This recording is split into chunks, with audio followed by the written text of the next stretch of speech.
Yan mga tol, isang mapagpalang umaga sa ating lahat.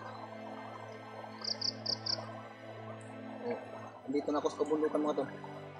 Actually, kakarating ko lang sa area ito.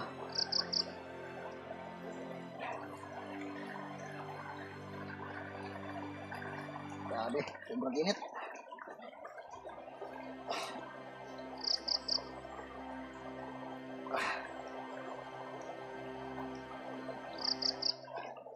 Ang ganda sana sa lugar na ito mga tol. So buti na lang may nadaanan akong munting ilog dito. So, samantala magpapahinga muna ako dito mga tol. Dahil kagabi pa ako naglalakad mga tol. Hindi ako nakatulog ng maayos.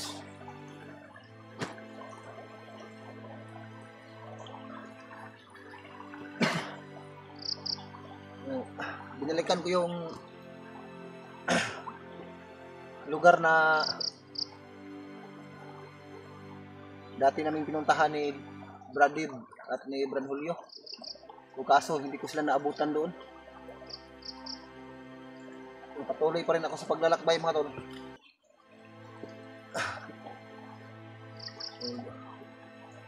Hindi ako tumigil hanggat sa hindi ko makita yung mag-ina ko mga tol. So, kagabi, nung naglakad ako, napakalakas ng ulan. Kaya hindi ako nakapag-video ng maayos. So, hindi ko naman pwedeng tagalan yung ilaw ng flashlight. Baka may makakita sa akin. Itong lugar na to mga tol, ay tinuloy-tuloy ko lang yung paglalakbay dito. Dahil itong area na to, dito ko nakita o napulot yung gamit ng aking asawa, yung booklet para sa kanyang pagbubuntis.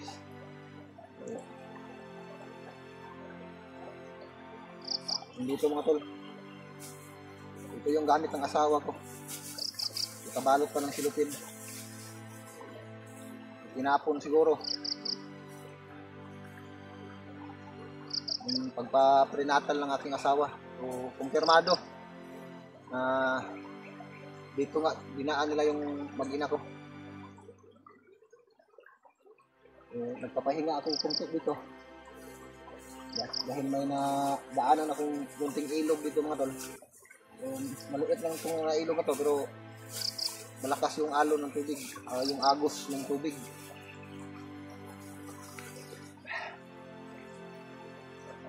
Buti na lang sa sobrang lakas ng ulan kagabi ay hindi nabasa yung gamit ko.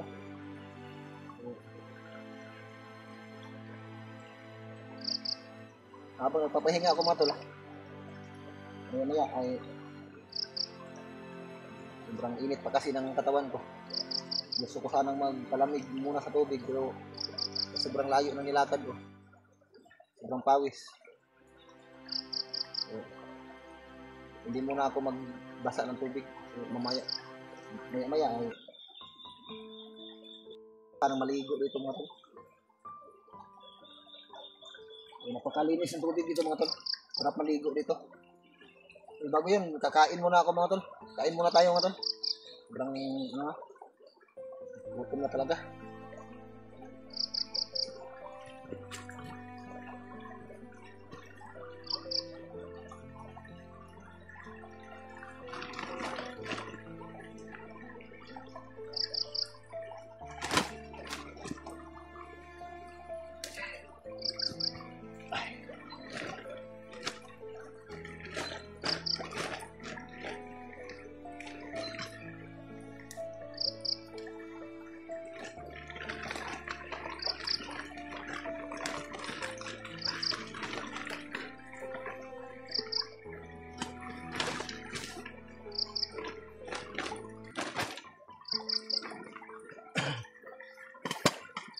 Nakapagsaing ako kanina na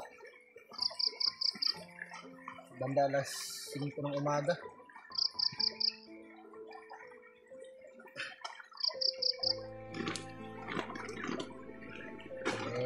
baon ako dito mga tol. Buti na lang, ito yung dala kong bag ay hindi nabasa. Yung mga gamit ko sa lakas ng ulan kagabi mga tol.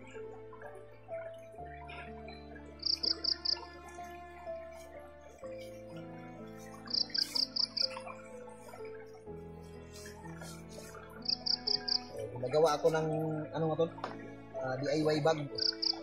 So, yung bag ko kasi dati, yung ginagamit ko, na ano na, nasira na. Kaya gumawa ako ng bag. Kaya ito na lang para hindi mawasa. Buti na lang, nakaisip ako kaagad na gumawa nito, yung sako.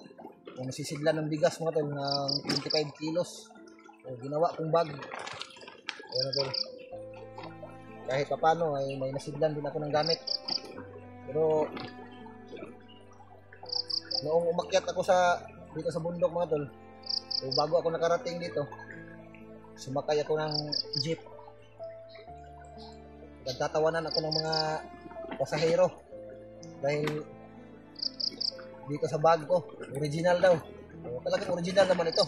Kapag uulan, hindi talaga mabasa yung gamit mo. So, nilagyan ko na ng disko ng sapatos para pwede kong ikabit dito sa ano ko, bandang likuran.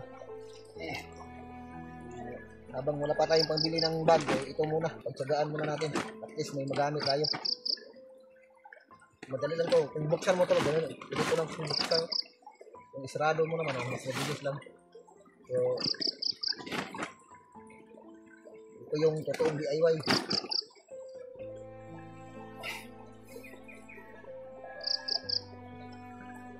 Nagdala ako ng bigas. Just in case kung masasagupa natin yung mga kasamahan natin, lalong-lalo na yung mag-ina ko. Di makakain sila. Baon nila ang saging.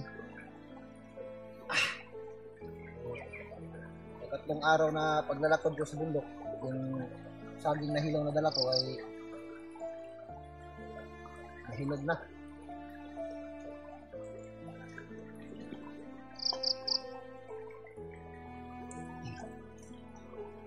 Kain muna tayo mga tol.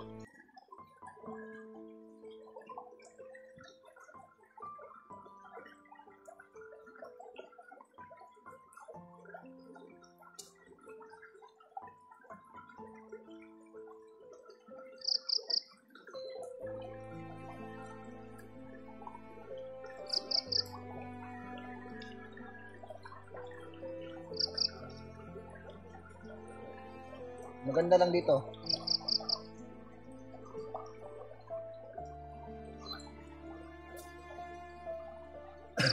Maganda ng area ito ano.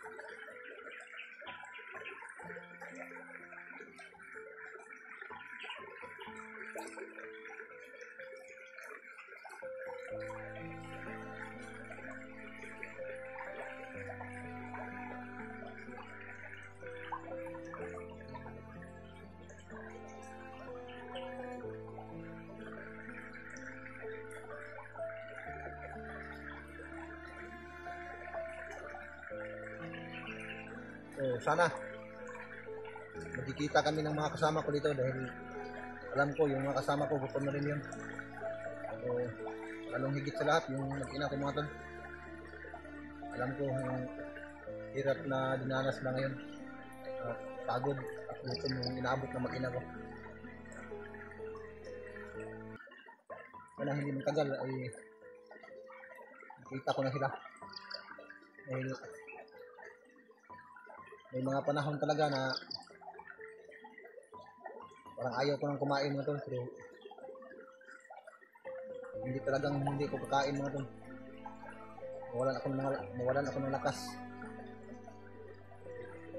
paano ko matubos yung mag-ina ko kung nababayaan yung sarili ko.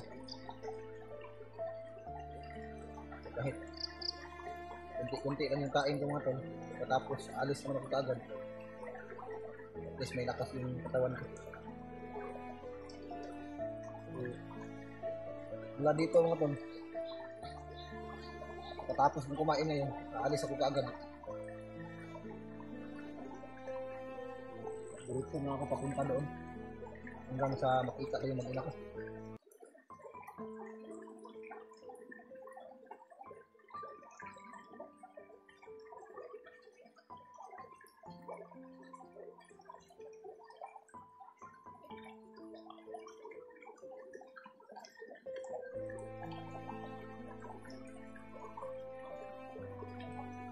So, may bigas akong dala dito mga tol.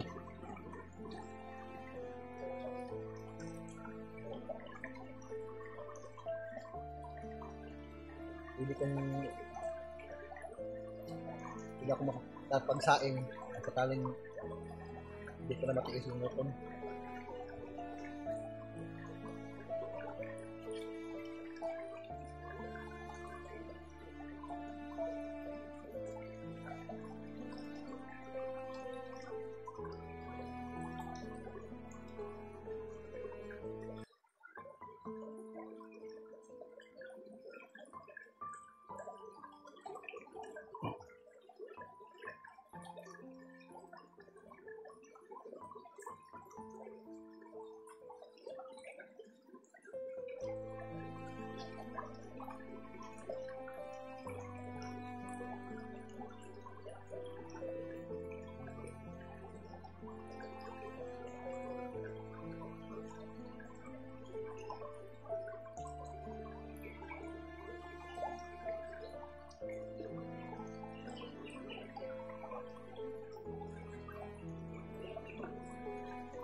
Yung ulam ko mga tol, itong ano,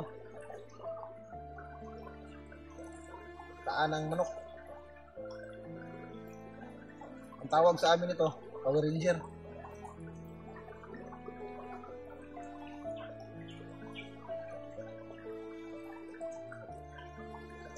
Sinadya ko talagang ito yung bilhin ko mga tol para matagal matamis.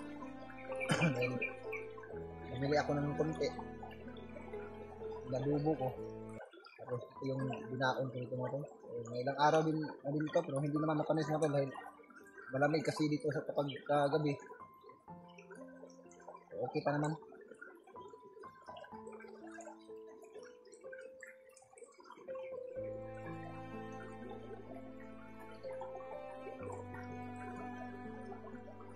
Kain tayo mo tol. Nga pala, thank you so much po sa nag-abot sa akin ng blessings. So, nakabili ako ng kakailangan ko dito sa bundok. Nakabili ako ng pagkain.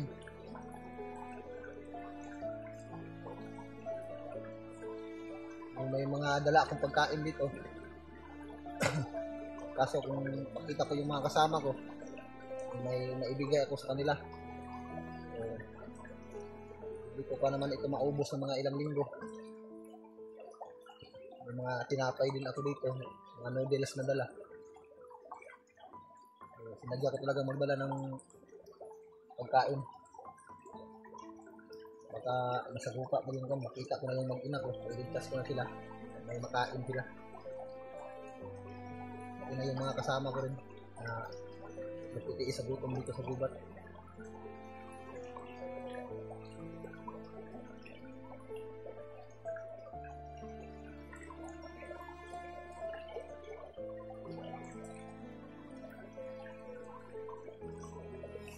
Buti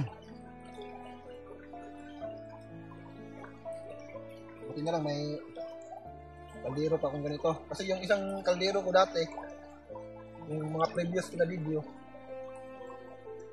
nung nagsasaing ako, biglang dumating yung mga bandido, naiwan yung kaldero ko. Pero maliit yun yung kaldero. Ito medyo malaki-laki ito.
Naalala ko mga tol, yung mga ibang pasahero na kasama ko sa pagsakay dun sa jeep, pinagtawanan nila ako dahil ito sa bag ko mga tol, DIY yung sabi nila. Wala tayong magawa, wala tayong pambili, mahirap lang tayo kaysa wala tayong masigdan ng gamit.